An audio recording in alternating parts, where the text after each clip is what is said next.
आज नया टॉपिक है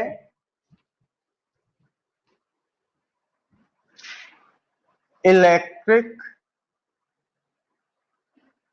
पोटेंशियल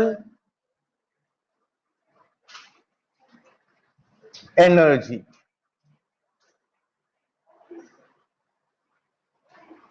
आज की क्लास का टॉपिक है इलेक्ट्रिक पोटेंशियल एनर्जी। आराम से पहले पूरे टॉपिक को समझना, कुछ भी नोट करने की जरूरत नहीं। देखिए बेटा,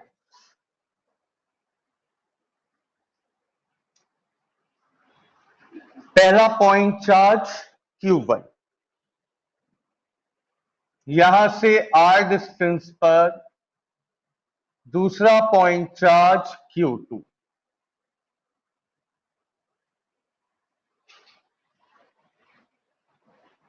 ठीक है, इनके बीच में नेचर ऑफ फोर्स क्या होगा? या तो रिपल्सिव या फिर अट्रैक्टिव। मैं आपसे कहूं ये है 20 माइक्रोकूलम, ये है -2 माइक्रोकूलम, और इनके बीच में डिस्टेंस है 1 मीटर। तो इनके बीच में क्या लगेगा? फोर्स ऑफ अट्रैक्शन या force of repulsion? Force of attraction. इसका मैग्नीट्यूड ज्यादा है और इसका मैग्नीट्यूड कम है। कौन किस पर फोर्स ऑफ अट्रैक्शन ज्यादा लगाएगा? कौन किस पर फोर्स ऑफ अट्रैक्शन ज्यादा लगाएगा? तो कल शायद मैंने बताया था, आज इसको प्रैक्टिकली प्रूव करेंगे। पहले मैं निकालूंगा force on A due to B. किस पर फोर्स लग रहा है? ए पर। कौन लगा रहा है? B. Force on A due to B कितना आएगा? 9 इंटू 10⁻⁹ फर्स्ट चार्ज, 20 इंटू 10⁻, सेकेंड चार्ज 2 या -2? 2। अगर मैं यहां -2 रख दूंगा तो फोर्स माइनस में आएगा, नेगेटिव आएगा। क्या किसी ऑब्जेक्ट पे कभी -10 न्यूटन का फोर्स लग सकता है? नहीं। तो जितनी भी वेक्टर क्वांटिटीज होती हैं, या फिलहाल इतना समझ लो कि फोर्स कभी भी माइनस का नहीं होगा। तो वैल्यू भले ही माइनस की है, हम क्या लिखेंगे? अपॉन आर का स्क्वायर। आंसर कितना आएगा बेटा बताइए? 18 टू जा इंटू 10⁻। ठीक है, ये फोर्स किसने लगाया? किस पर? नहीं, फोर्स ऑन ए पर लगा। किसने लगाया? ठीक। अब हम कैलकुलेट करेंगे force on B due to A, मतलब FBA। ठीक, कितना आएगा? 9 इंटू 10⁻⁹ Q1, इसके बाद Q2 अपॉन में, तो ये भी कितना आया? 360 इंटू 10⁻। इसका मतलब ये हुआ कि जितना फोर्स ए बी पर लगा रहा है उतना ही फोर्स बी ए पर। ऐसा क्यों हुआ? क्योंकि फोर्स के फॉर्मूले में अकेला Q1 नहीं है। कौन है? Q1 इंटू, तो जब भी आप प्रोडक्ट करोगे ए का बी में या बी का ए में, आंसर हमेशा सेम आएगा। तो इसका कंक्लूजन ये निकला कि force does not depends on individual charge, it depends on product. यहां तक तो क्लियर, ये मैं पहले भी आपको सिखा चुका हूं। अब हमारा टॉपिक इससे कैसे रिलेट है वो ध्यान से समझना। ये बताइए, ए बी को क्या कर रहा? अट्रैक्ट या रिपेल? अट्रैक्ट। और बी ए को भी क्या कर रहा? सेम फोर्स से कर रहे हैं।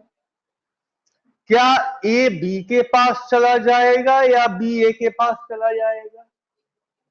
कोई नहीं जाएगा, क्योंकि दोनों के फोर्स कैसे हैं? अपनी जगह रहेंगे। इतना तो कंफर्म है। अब सुनिए, अगर मुझे ए और बी के बीच का सेपरेशन इंक्रीज कराना है तो मुझे एक्स्ट्रा वर्क करना होगा। बताइए, क्योंकि ये दोनों एक दूसरे से क्या है? बाइंड अप है। कौन से फोर्स से? Force of attraction. तो अगर मुझे इन्हें सेपरेट करना है तो क्या करना होगा? Extra work. एक्स्ट्रा वर्क करना होगा, मतलब मुझे एक्स्ट्रा क्या चाहिए? एनर्जी। किसके अगेंस्ट? इस फोर्स ऑफ अट्रैक्शन के अगेंस्ट मुझे क्या चाहिए? Extra energy. क्लियर है? इसका मतलब ये सिस्टम एक दूसरे से बाइंड अप है। दोनों चार्ज एक दूसरे से बाइंड अप है। ठीक? जब कोई सिस्टम एक दूसरे से बाइंड अप होता है तो उसमें होती है पोटेंशियल एनर्जी। ऐसा आपने पहले कहीं देखा है? ये आपने देखा था ग्रेविटेशन में। हम अर्थ के साथ बाइंड अप है या नहीं? क्या हम कभी भी अपने मन से बिना किसी एक्स्ट्रा एनर्जी या एक्स्ट्रा वर्क के 10 फीट भी ऊपर कूद पाते हैं? नहीं। क्यों? क्योंकि हम अर्थ के साथ क्या है? Bind up. कौन सी एनर्जी से बाइंड अप है? ग्रेविटेशनल पोटेंशियल एनर्जी, जिसका फॉर्मूला होता था माइनस का GMEM। याद आया कुछ? RT। तो हम अर्थ के साथ क्या है? Bind up. इसलिए हमारे पास क्या है? Gravitational potential energy. तो जब भी दो ऑब्जेक्ट एक दूसरे से क्या हो? बाइंड अप, तो उस सिस्टम में क्या होती है? Potential energy. इस केस में कौन एक दूसरे से बाइंड अप है?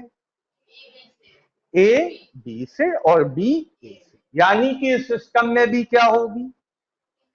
Potential energy. That is called. अब आई बात समझ में?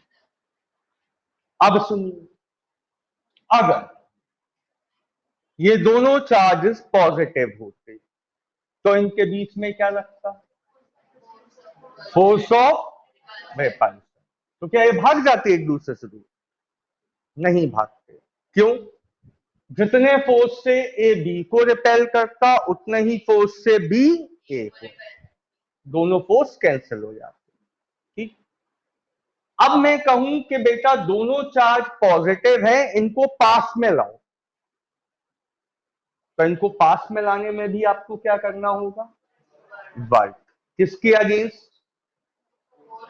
फोर्स ऑफ रिपल्शन के अगेंस्ट।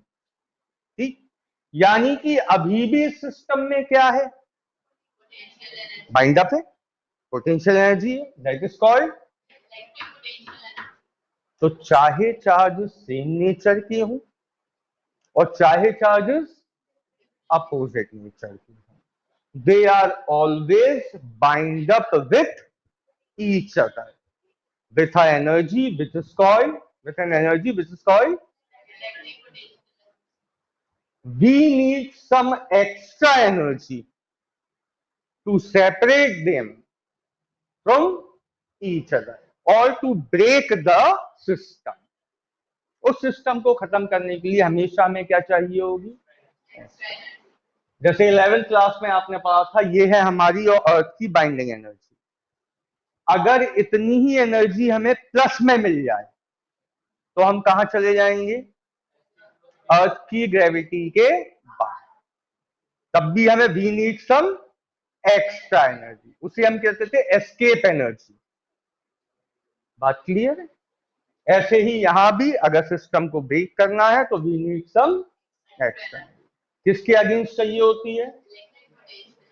Concept clear? तो लिख लीजिए पहले, electric potential energy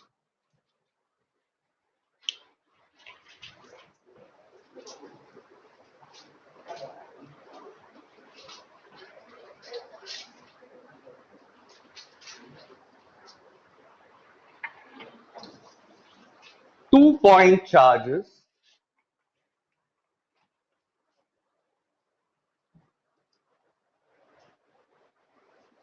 are always bind up with each other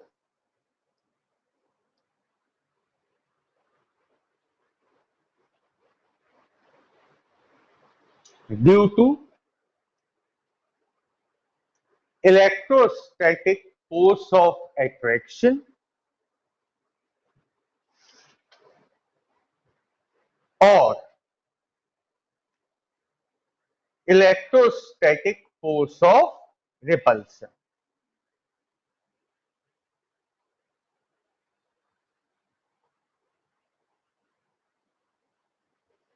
The energy which bind them together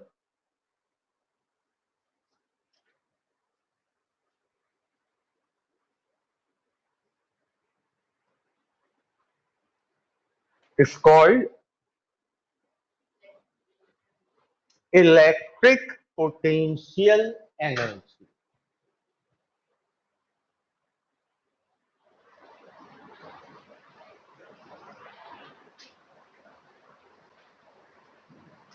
This electric potential energy is given by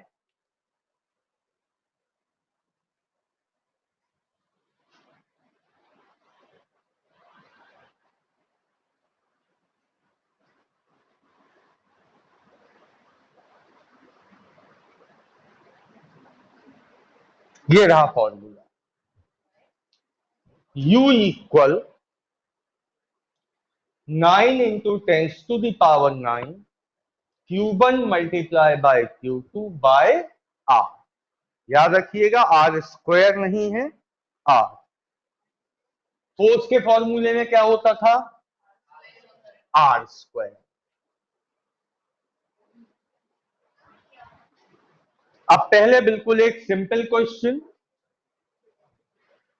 ये बताइए U और R के बीच में अगर ग्राफ प्लॉट किया जाए, U और R के बीच में, तो कैसा ग्राफ मिलेगा हमको? कर्व। क्योंकि U और R कैसे हैं? Inversely proportional. बट अगर ग्राफ U और 1/R के बीच में है तो क्या मिलेगा? Straight line. बताया था ये आपको, केवल देखने का नजरिया है, U और R को देखोगे तो इनवर्स में है, और U और 1/R को देखोगे तो डायरेक्टली। ये तो हो गया एक सिंपल कंसेप्ट। क्वेश्चन लिखिए एक, आप proton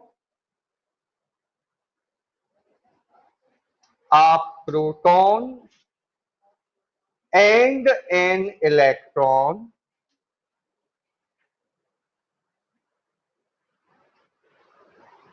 are separated by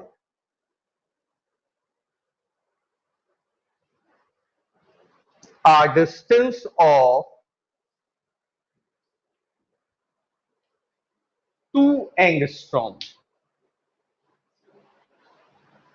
Are separated by a distance of 2 angstrom. Find electric potential energy of the system. Find electric potential energy of the system. बिल्कुल सिंपल क्वेश्चन दिया है।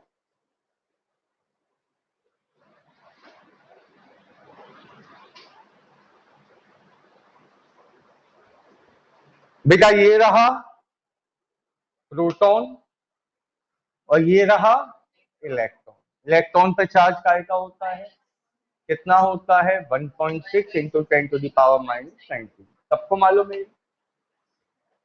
U जो है ये क्या है, इलेक्ट्रिक। ये बताइए जितनी भी एनर्जीज होती हैं वो वेक्टर क्वांटिटी होती है या नहीं? कोई भी एनर्जी वेक्टर क्वांटिटी नहीं है। नहीं होती तो जो वैल्यू प्लस की है वो प्लस की रखोगे, जो माइनस की है वो माइनस की है। कब माइनस की वैल्यू नहीं रखते हम, जब क्वांटिटी वेक्टर। ठीक है, तो याद रखिएगा आंसर इसका आपका माइनस में आएगा। कीजिए।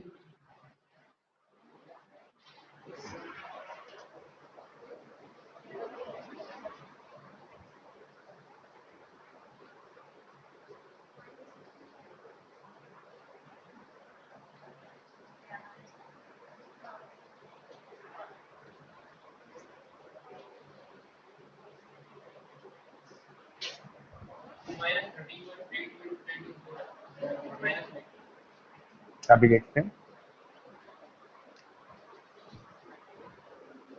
9 इंटू 10⁻⁹ 1.6 इंटू 1.6 कितना हो गया 2.56 10⁻⁻38 अपॉन में 2 इंटू 10⁻⁻। इसको सॉल्व करना है।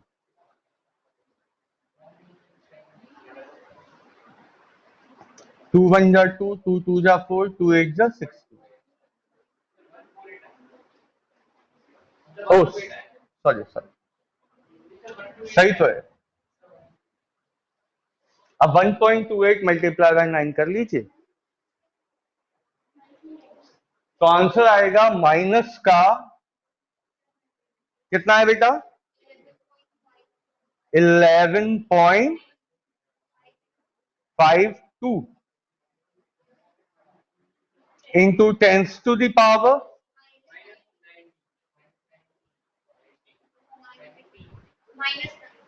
डिसाइड कर लीजिए कितना है। -19 आना चाहिए। यूनिट होगी जूल। एनर्जी माइनस में आने का क्या मतलब है, मैथमेटिकली माइनस में आई है। अगर मैं कहूं एक सिस्टम की एनर्जी माइनस में है, इसका मतलब क्या हुआ?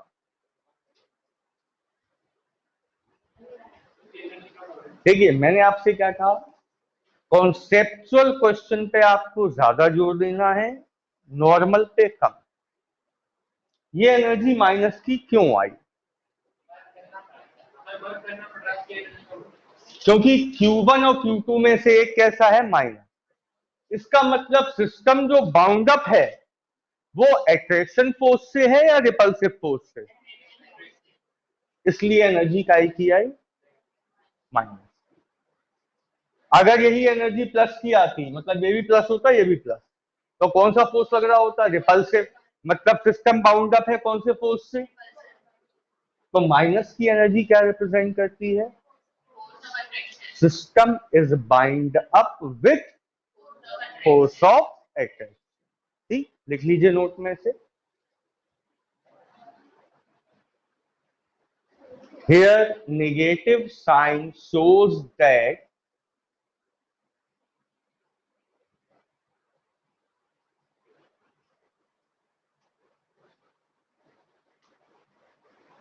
system is bind up with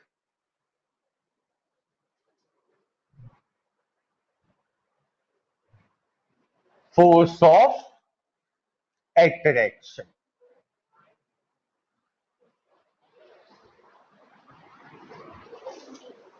Now इसी में एक पार्ट और, how much energy required to break the system? How much energy required to break the system?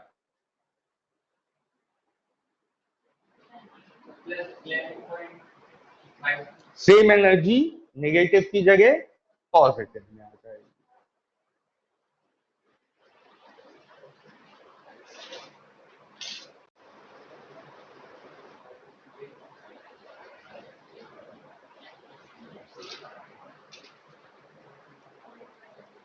हो गया? कोई डाउट तो नहीं इसमें? अगर दोनों पॉजिटिव हो तो भी कर लोगे? अब सुनिए,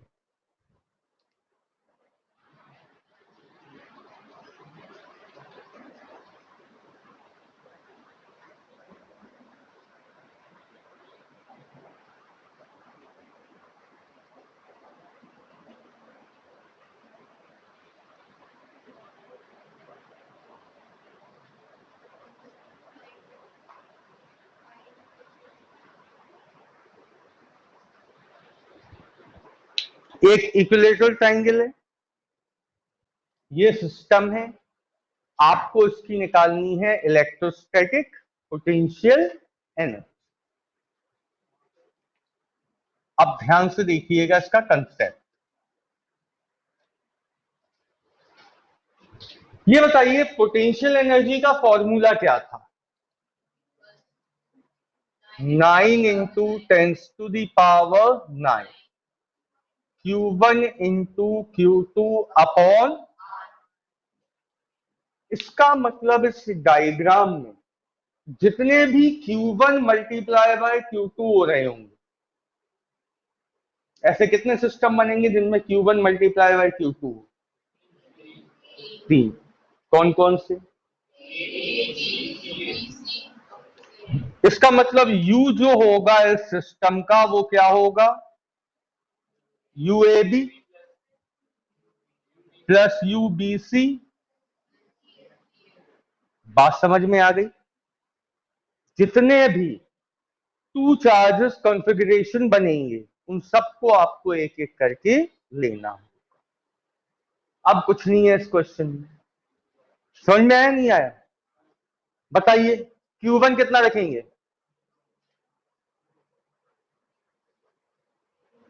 9 इंटू 10⁹9। Q1 कितना? Q2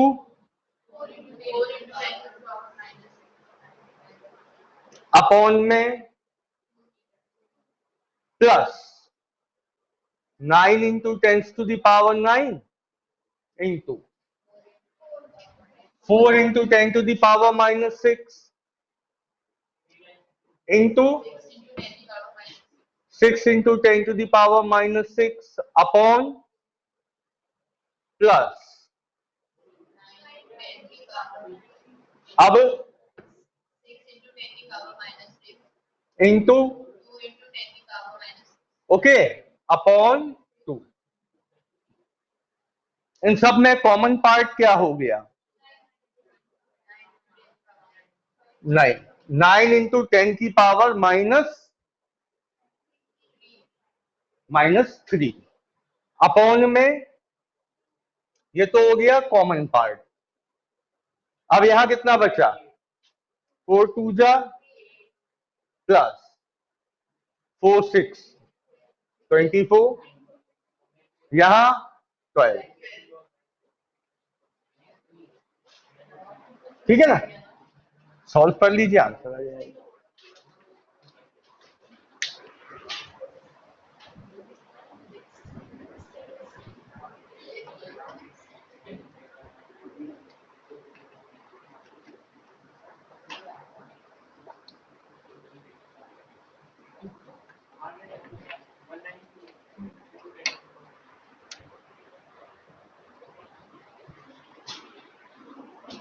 मेन है कंसेप्ट। कंसेप्ट क्लियर है? एक और करवाऊंगा, फिर नए टॉपिक में आएंगे।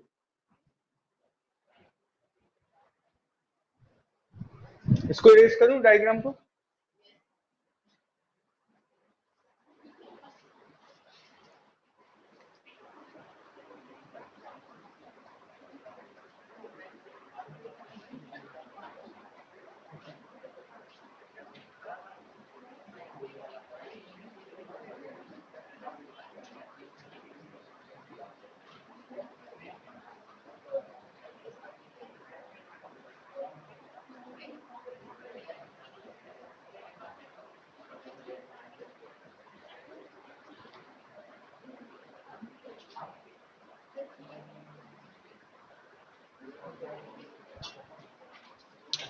इस कॉन्फ़िगरेशन का आपको निकालना है इलेक्ट्रिक पोटेंशियल एनर्जी।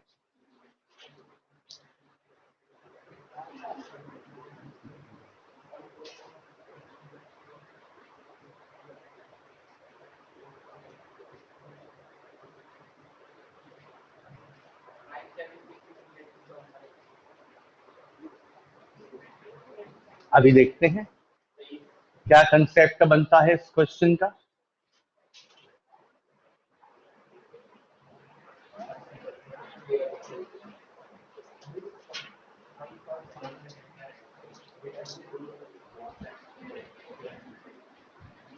मुझे केवल ये बताइए, इस सिस्टम में कितनी इलेक्ट्रिक पोटेंशियल एनर्जी है?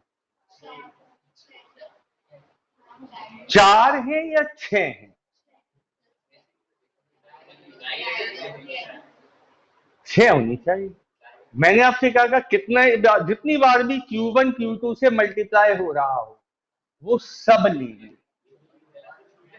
तो इस क्वेश्चन में पहली गलती क्या होती है? हम सोचेंगे 4 है, हम किसे नहीं देख रहे? डायगोनल्स को। डायगोनल्स को क्या आप निग्लेक्ट कर दोगे? भाई ये भी तो एक सिस्टम बनेगा। नहीं, अभी एक चीज और बाकी है। ये जो सिस्टम बनेगा क्या इसमें R 1 होगा? नहीं होगा, √2 होगा। भाई एक स्क्वायर का डायगोनल इक्वल होता था साइड √2। ठीक है? साइड कितनी है? 1। तो कितना आएगा ये? √2। ठीक, बिल्कुल ऐसे ही यहां भी। ठीक, तो कौन सी 4 एनर्जी सेम आएंगी बेटा? 4 एनर्जीज कौन सी सेम आएंगी? U A B, U B C, U C A और U D A. C D और फिर डी ए, ये 4 सेम आएंगी। और कौन सी बाकी 2 सेम आएंगी?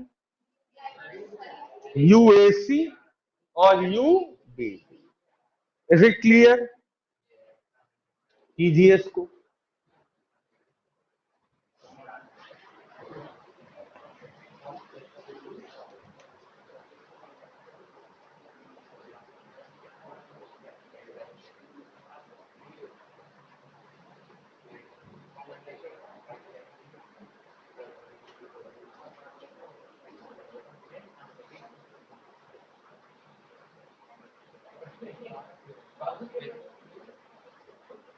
ये है कहानी।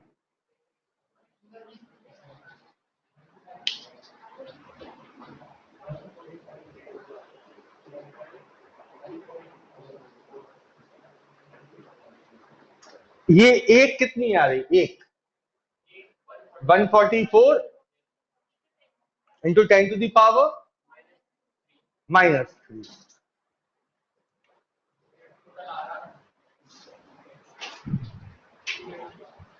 अलग से निकालने दे रहे UAB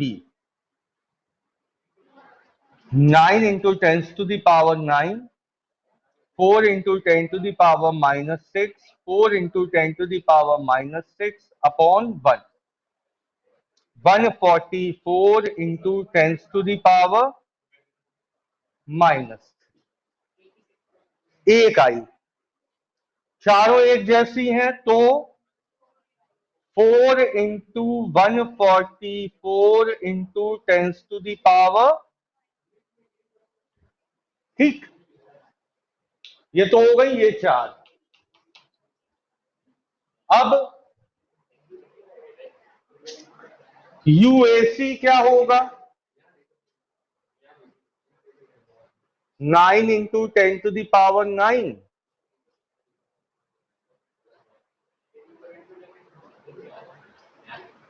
अपॉन में कितना आएगा? √2, A से C। तो ये कितना हो जाएगा? 144 into 10 to the power -3 by same UBD आएगा। तो दो बार ऐड करो या 2 से मल्टीप्लाई कर लो।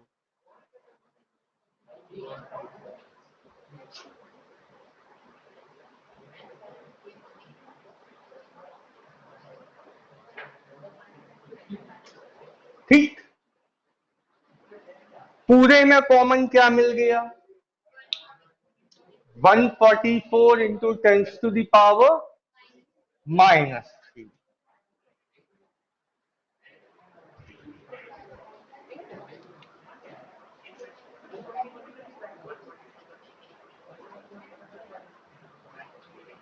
अंदर क्या बचेगा? 4 प्लस 2 बाय √। अब इसे जितना चाहे उतना आप सॉल्व कर सकते। चाहो तो √2 की वैल्यू 1.414 रख दो, चाहो तो √2 कॉमन लेके एलसीएम लेके 4√2 प्लस 2 करके आंसर छोड़ दो। हाँ, 2/√2 √2 हो जाएगा, 1.414 उस 4 में ऐड हो जाएगा। कैसे भी कर सकते हो, वो एक कैलकुलेशन आपका है। मेरा काम था आपको कॉन्सेप्ट बताना कि अगर स्क्वायर आया, बस बस बस, अगर स्क्वायर आया तो आपको कितनी पोटेंशियल एनर्जी लेनी होगी? 6। उन 6 में से कौन सी दो सेम आएंगी? डायगोनल वाली। ठीक है, आगे चलते हैं। क्वेश्चन लिखिए एक।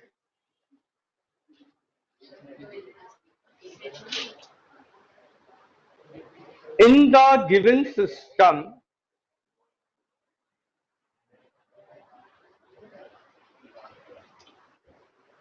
electric potential energy is, in the given system electric potential energy is 0.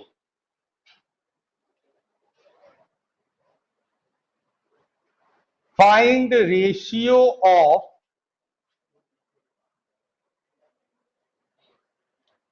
small q and capital Q.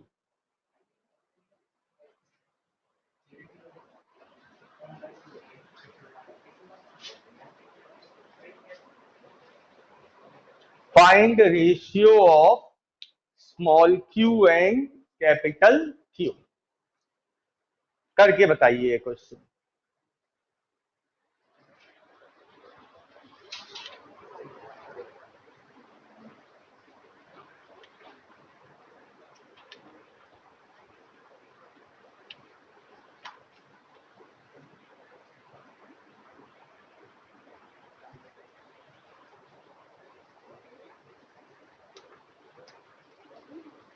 पहले ये बताइए इस सिस्टम में कितनी पोटेंशियल एनर्जी है? 3। उनका सम 0 है तो 3 ना। अगर मैं इनको ऐसे लिखूं, यू ए बी, ए से बी तक हो गया, फिर बी से सी तक, देन सी टू ए, यही 3 कॉन्फ़िगरेशन होंगे। इक्वल क्या गिवन है? ठीक है, इसके आगे कीजिए, अपने आप आता जाएगा आंसर, कोशिश कीजिए।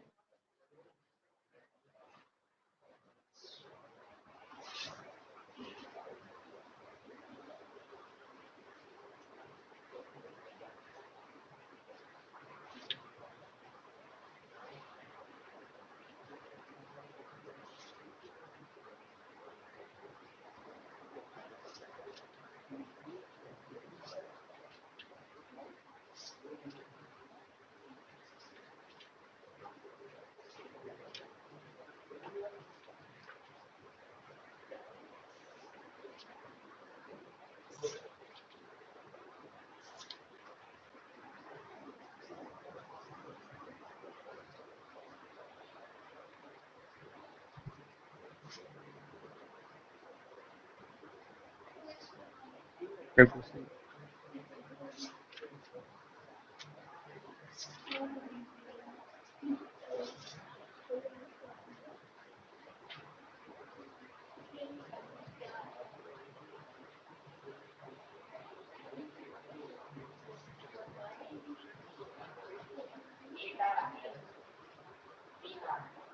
ए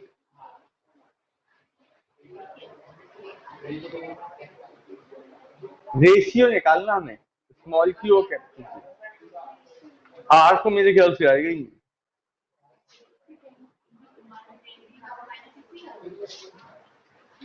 कोशिश कीजिए, लॉकडाउन में आपका कैलकुलेशन थोड़ा खराब हो चुका है।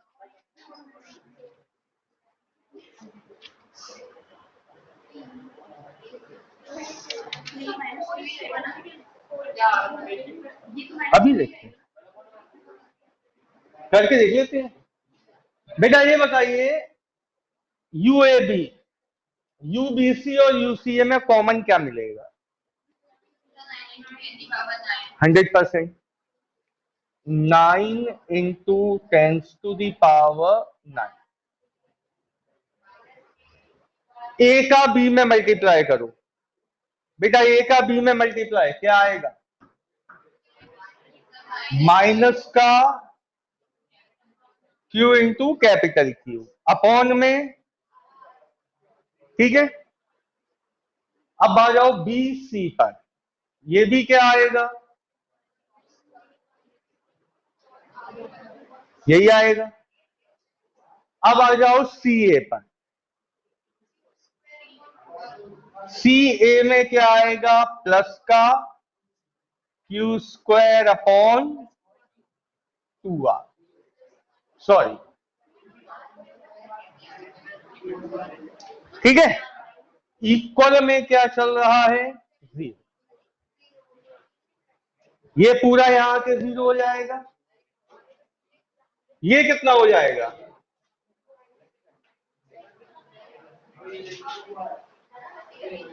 यही होगा, प्लस में इक्वल में 0। ठीक, इसको यहां लाओ, Q square by 2r equal 2q by r। Cancel cancel, तो q इक्वल क्या आ गया? आपको इनका रेशियो चाहिए था, तो q बाय q हो गया। क्लियर? ये था आज का आपका टॉपिक, इलेक्ट्रिक पोटेंशियल एनर्जी।